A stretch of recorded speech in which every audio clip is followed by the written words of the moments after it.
when we met him, we picked him up at the airport, and he had to drive. I mean, that's why he shot me instead of hiring somebody to shoot me, because that's the mentality of John Paul. Is nobody is as smart as him. Nobody can do anything as good as he can. So he's going to do it himself. And I think that's part of it. But the other part of it too is I think he's a sadistic creep that enjoys killing and murdering people.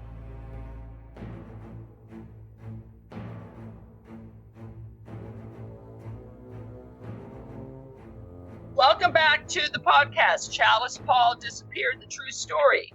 Today we have a very special guest. His name is Steve Carson.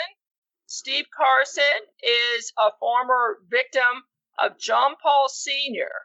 And he actually had a business relationship with John Paul Sr. And I'm going to let Steve explain what that business relationship was.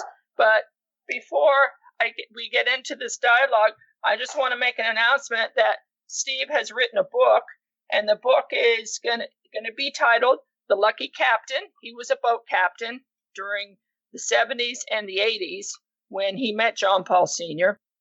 And it's going to be sold on Amazon.com. He's in the format of trying to launch this. It's already been written. And he can talk more about that after I introduce him. Hi, Steve. How you doing? Great, Lisa. How are you? I'm doing great. And like I always say to all these people I've been talking to for years, I can't wait to meet you. And you're a special guy. You're a survivor. And I've always admired people who survive terrible crimes like you did. And, you actually give inspiration to other people who think that there's no hope at the end of the rainbow, and you're truly an inspiration. So I want to start off with you talking about. Let's talk about your book first. Let's get that out of the way. Well, it's just a book about my past, about how I got involved with drugs from the beginning and all the way through my life of dealing drugs and smuggling drugs and being shot because of my involvement with drugs. And it's a book on what not to do in life, basically.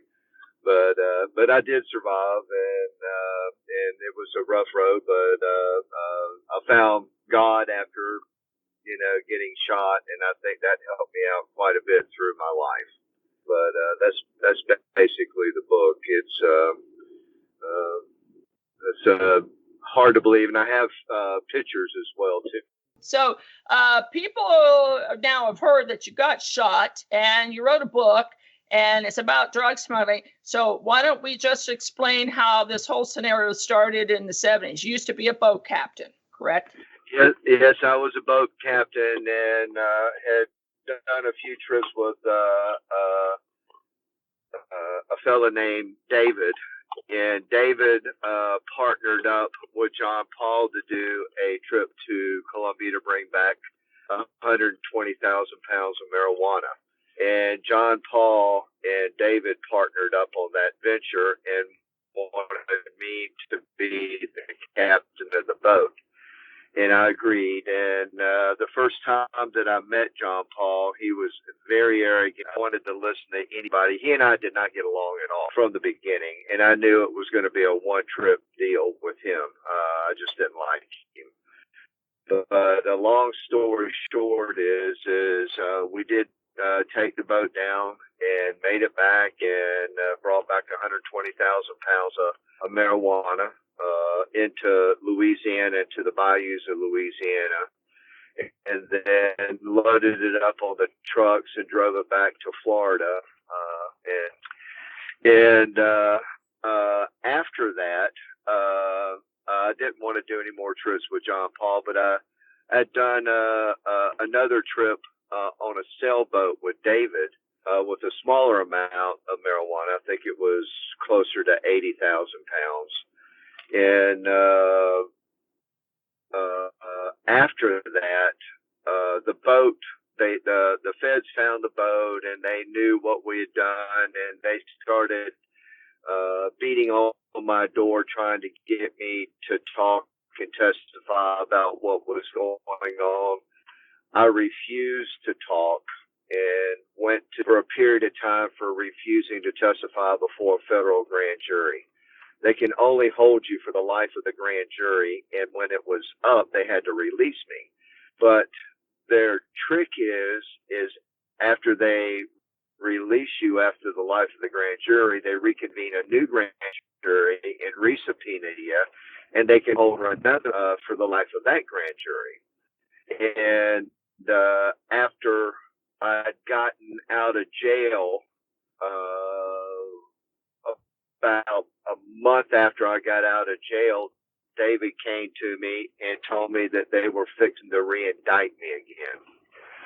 Part of the problem is that place that they put you, they want you to testify. So it was really a really nasty place in New Orleans.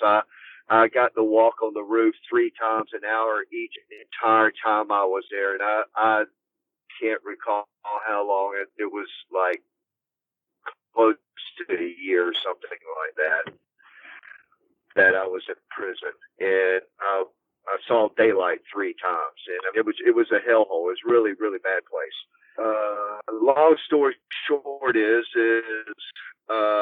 when I did these trips with John, Paul, and David, part of my deal was I got X amount of money for bringing the pot back, but if something happened and we got busted, as long as I kept my mouth shut and I didn't rat them out, they would pay for my attorneys, my bond. They would help me out if I went to jail with my bills, and would help me get started in life after I got well.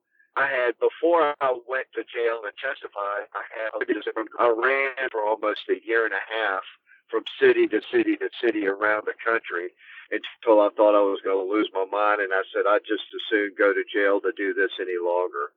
And I came back to Florida, and sure enough, they subpoenaed me and I went to jail. Well, when David came back to my house to tell me that they were going to re-indict me, the whole time that I ran, I saw no money. I got no help from anybody. And when David came to tell me that they were going to re-indict me, he had $1,500 to offer me for my almost year in jail, protecting him. After I just got married, I spent my first wedding anniversary night in jail for refusing to testify. And the last thing the judge told me before they took me off to jail was that I had the key to my cell in my mouth. So anytime I wanted to testify, they would let me go, and I didn't do it. So David had $1,500 for the years of running and lawyers and protecting my crew. My crew, I paid for their attorneys and money when they were in jail and when they got out of jail to help them. David and John Paul weren't around, period. So when he offered me $1,500, it really was an insult and pissed me off. And I told David, I said, David, if that's all you got and things are that tight, you might want to hang on to that $1,500. You may need an airplane ticket. And I probably shouldn't have told David that. At this point, it's just a guess, but I'm assuming that David freaked out because he was on cocaine at the time and very paranoid. I think David freaked out and went up to Georgia to John Paul to tell John Paul that I was fixing to spill the beans and they were all going to go to prison. And John Paul said, oh, don't worry about it, David. We'll load it up and go down and talk to Steve. Everything will be fine. And rumors have it, I don't know it for a fact, I wasn't on the plane, but I've had a couple of people tell me that were close to David that heard the rumors that John Paul murdered David and pushed him out of the plane out at 60 miles offshore of St. Augustine before he landed the plane. in St. Augustine, and then proceeded to hunt me down and found me at a boat ramp at 3 o'clock in the morning from a fishing trip. I was flounder fishing with a friend, and came up behind me and tried to kidnap me and get me in the trunk of a car at gunpoint. And when I opened the trunk of the car and looked in there, there was no way I was getting in that trunk. So I took off running, and John Paul shot me in my back about 10 feet, and then I ran about another 10 feet. He shot me in my hip and blew my leg out from under me, and I hit the ground, and then he walked over to me while I was laying on the ground and shot me 3 more times. And by then he was out of bullets, and my friend came running up the boat ramp to find out what the shooting was about, and found me laying on the ground, and John Paul hauled ass. When, by the grace of God, I lived, and there just happened to be a trauma surgeon on duty at the emergency room in St. Augustine, and they saved my life. I bled out. I lost a kidney. I had 2 holes in my lungs, part of my intestines, part of my stomach was removed, and I lived. And one of the things that was really shocking to the customs agents and the IRS criminal division of the IRS was when they asked me who shot me, I told them John Paul. It was like fireworks going off. They had no idea I even knew who John Paul was. They knew that I was partners with David, and they were interested in David, but they had no idea that I knew who John Paul was. And when I told them that, it was everything changed. They had 24-hour federal agents guarding because at that point they were going after him, and he was nowhere to be found. From what I understand, he had a grow operation in Georgia on a farm where he had buried a series of 4 or 6 semi-trailers in the ground and had a generator out there and was growing marijuana underground in these shipping containers. And that's where he was hiding out after he shot me. And then eventually he got away and made it to Europe, and they caught him going into a bank in Switzerland and arrested him and extradited him back to the United States, where he stood trial for shooting me. And they gave him 10 years for shooting me, which I don't understand, because if I'd have died, he'd have gotten life or the electric chair. Just by the grace of God that I lived, he only got 10 years. Well, actually, he got 20. I'm sorry to interrupt you, but he got 25 years, but he only served half that sentence. Yes. All the papers prove that, and he was sent to Leavenworth. So there was other charges. There was tax evasion and everything. But go ahead. Go ahead. Continue. Oh, well, that's interesting. I don't really know the gruesome details. I do know that he went to jail. I always assumed it was for 10 years, but no. But anyway, long story short is he got out and then disappeared, and here we are. Yeah, well, he did come back, but he did try to attempt an escape while he was held in a St. Augustine jail before his hearing for attempted murder on you. So he came back, but in the meantime, didn't they put you in government witness protection? And you were like one of the first people on the program back then? Why don't you tell us a little bit about that? That's an interesting story. Well, I don't know if I was one of the first. Well, when I was shot originally in the hospital in St. Augustine, they found Jack. They have to pay these federal agents to come to St. Augustine to guard me 24/7. And so they eventually decided it would be best to move me to Jacksonville, where they didn't have to drive back and forth to St. Augustine. So they flew me up there by helicopter, and put me in a not a hotel, but into the hospital up there until they figured out what to do. They at that point they didn't know whether I was going to live or die or what. And my leg, it blew. One of the bullets blew 2 inches of my feet to dust in my leg, and they weren't quite sure what they were going to do with that. So once they found out that okay, he's going to live, he's going to survive the kidneys and the intestines, the stomach and the lungs and all this stuff, he's going to live now.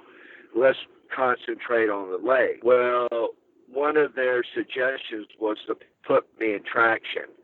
And I never realized it, but when you miss bone like that, if you hold it apart at the right spot, the two bones will actually grow back together, which is I never knew before. But that's what their plan was. And the government said, oh, hell no, we're not going to put him and guard him in traction for 6 months until his bones grow back together. We got to come up with a better plan.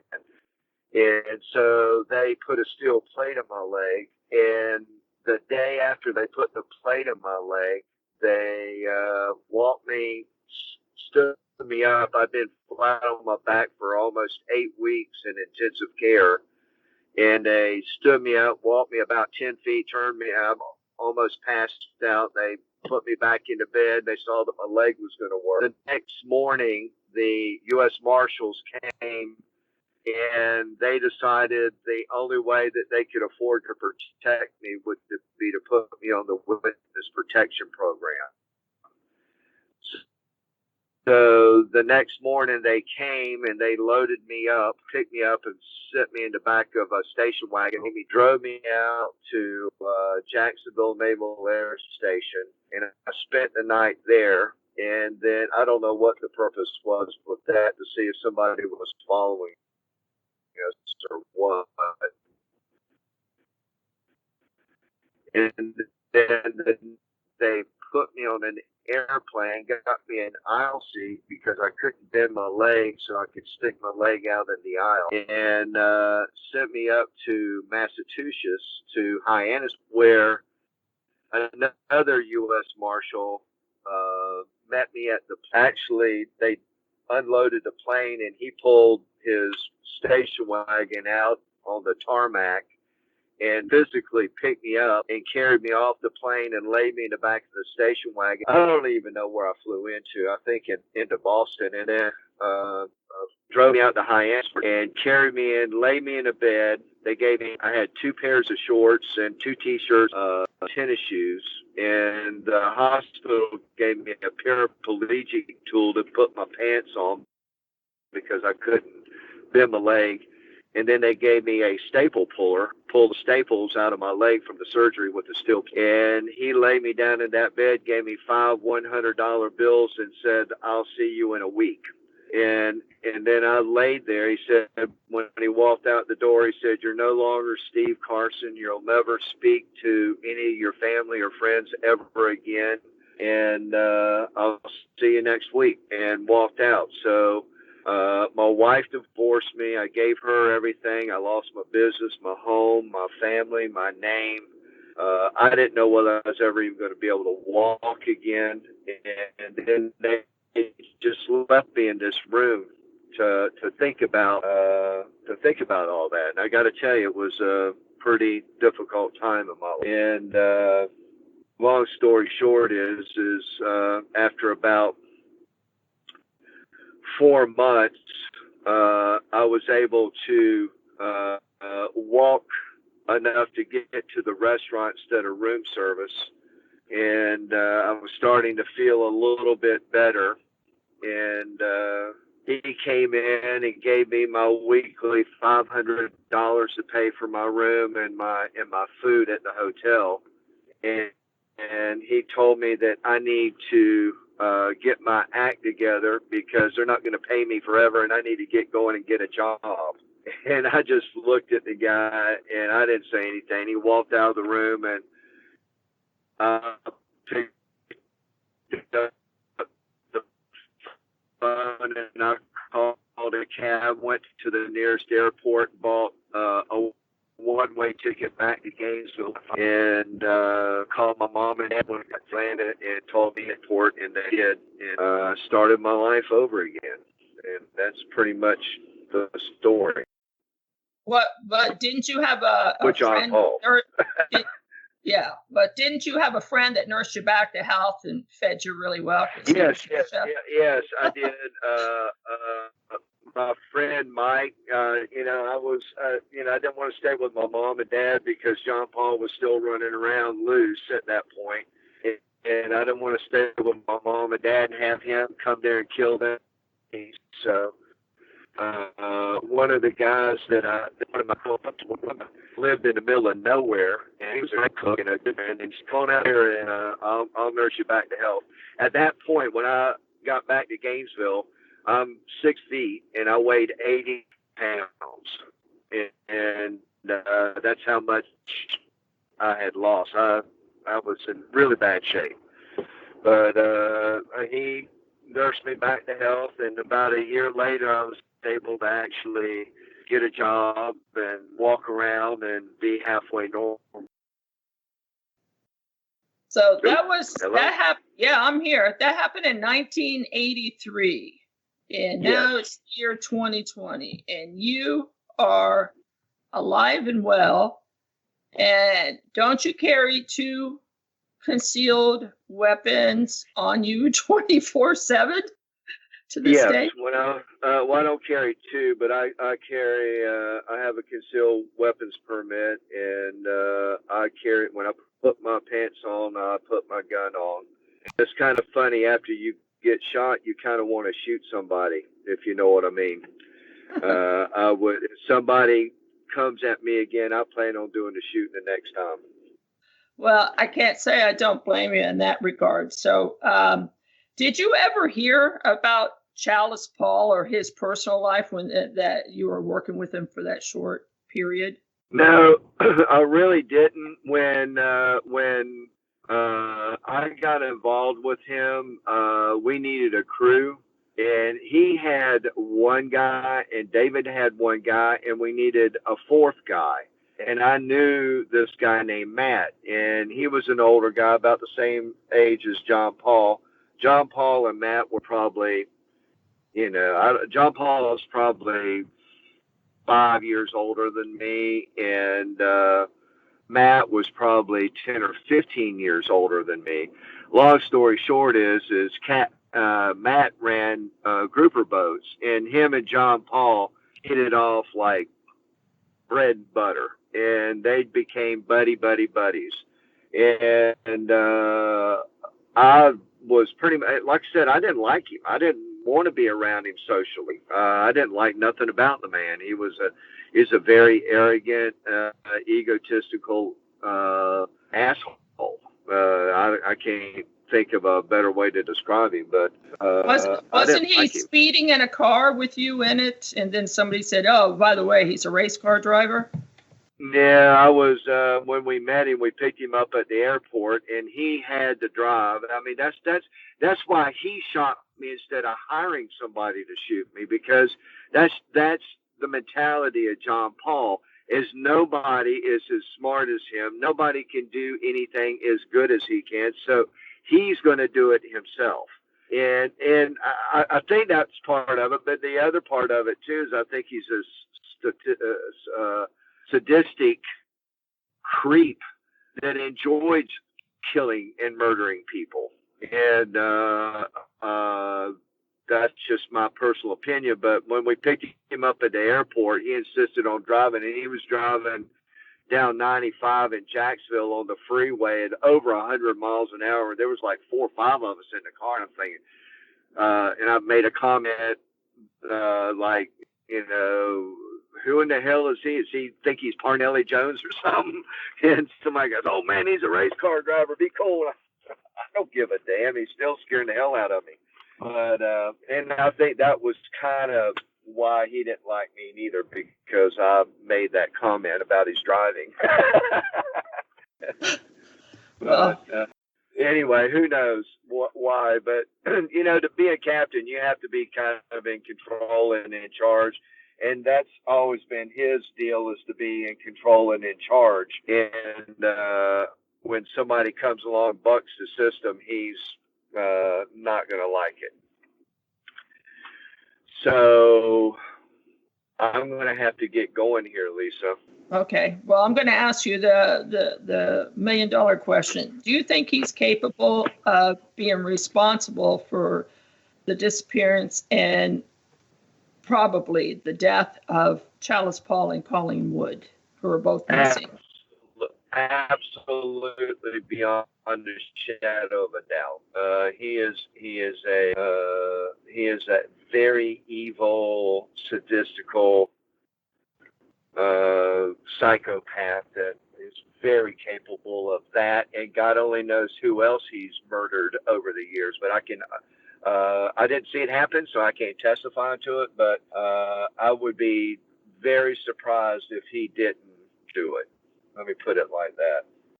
And do you think that there's any possibility of bringing him back to the shores of the United States to stand trial? I highly doubt it. Yeah. I understand that they found him somewhere in the South Pacific on his boat, and they didn't have extradition treaties there, and they couldn't extradite him. So I'm sure he's very smart. He's not stupid. He's a very smart guy. So he's probably hanging out in a country somewhere in the Far East where he's not where he can live cheaply and where he can't be extradited. Well, rumor has it he married a Thai woman who's from the southern part of Thailand, which is predominantly Muslim. And, we've gotten some tips. So he did sail to a couple of areas that he had a problem sailing with her because she was Muslim. But he started a dive shop, and the Phuket area, I think now that he probably is getting older, chances are he could be back in the Netherlands where he still has family and connections. And, traveling freely through Europe, that's a possibility too. So it's a mystery. It's definitely a mystery. But would you ever be interested in going back, sailing back and finding him if you knew exactly where his pinpoint location is? Well, to be honest with you, somebody told me that that there was a $1 million reward for his capture, and somebody told me that he was somewhere, and I researched it because, to be quite honest with you, there wouldn't be anything that'd make me happier than going and tracking him down and coming up behind him and saying, now it's your turn to get in the trunk of a car, and kidnapping him and bringing him back to stand trial. I would love that. But that $1 million reward is not real. That was make-believe somebody came up with. But so I didn't pursue it, and at this point too, I'm almost 70 years old, and I'm over that. I'm over all of that stuff, really. That's all of these things took place a long time ago, and I don't really, I wouldn't do it now. But I did hear that a few years back when I felt a little different than what I do right now. But I just lost my wife, and I'm not. That's the least thing on my mind right now. But anyway. But you gotta move on, and you've moved on, and you've made a life for yourself. Right. And Exactly. how is your health now? Do you still suffer the repercussions of being shot 5 times? My leg, bothers me, and I still have a bullet in my hip. They left in my hip. They couldn't remove. And but other than that, I get along really well. I'm in pretty good shape for an old fart, So life's been good. I can't complain. Well, this is truly a survivor story, and I admire you to the max. And I deeply appreciate your contribution today. I know you're a busy guy and you got a lot on your plate. And, it wasn't good a couple weeks ago. So I said, I'll be patient and I'll wait, because I thought your story would let the audience know just how dangerous this man is and what he's capable of doing. And, you set the record straight on that one. Yeah, there's no question about it that he is a very dangerous individual, and he does not have any problem at all killing or hurting anyone that would benefit him. And I will guarantee that he does not need to be walking free. He should be never let out of prison. Period. Well, that's the amazing thing. I mean, we've got another racer during that era in time who I requested to do an interview, but he's doing his own podcast and his own docuseries, I understand, or reality show. But he served time with John Paul Sr. in Leavenworth. And maybe that's part of the reason why he doesn't want to contribute. Maybe he truly saw his true colors while he was on the inside, too. But he was given a life sentence for smuggling marijuana. That's so hard to believe in this era and time, with marijuana being legal in most states now. And, John Paul shoots you 5 times and he gets out. And what does he do? He hooks up with another woman and she goes missing. So it's kind of ironic, how the judicial system works in this regard. It truly is. There's so many injustices with the system. I can't even go there. I mean, it's ridiculous what they're doing to people these days. And what like him, like you said, I mean, the man did everything in his power to murder me, and just by the grace of God, I didn't die. He gets out in 12 years, and if I would have died, he'd have gotten an electric chair or been in prison for life. That just doesn't make sense. Just because I lived, that's crazy. Not only that, but why didn't they notify you to let you know that he was being released? I mean, yeah. I mean, right? what the feds did to me was really wrong. I mean, they did so many things wrong with me. I can't even tell you the way that they did me. And they have this mentality. Hey, you're a druggie. That's what they call people like me and stuff. That I'm a druggie and my life is worth nothing, and they could care less what happens to me one way or another. Well, guess what?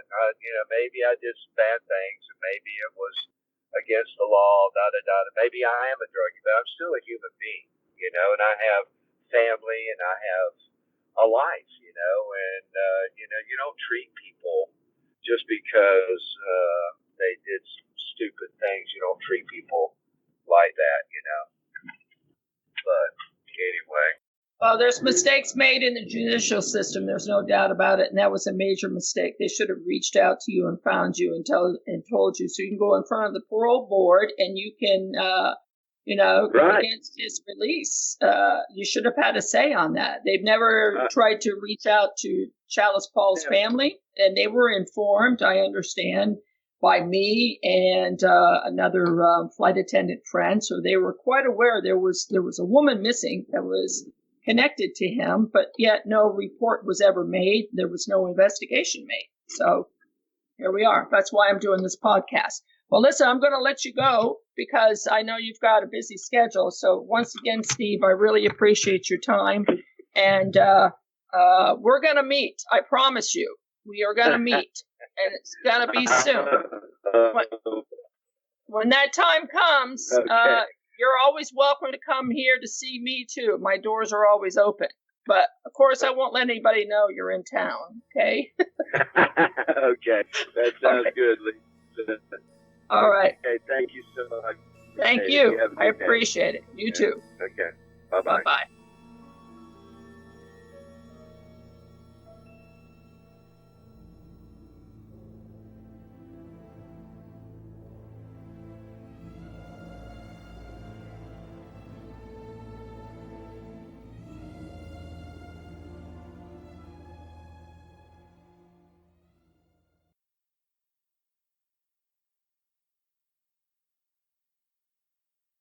If you take the dog out of the room and close the door, that'll solve the problem.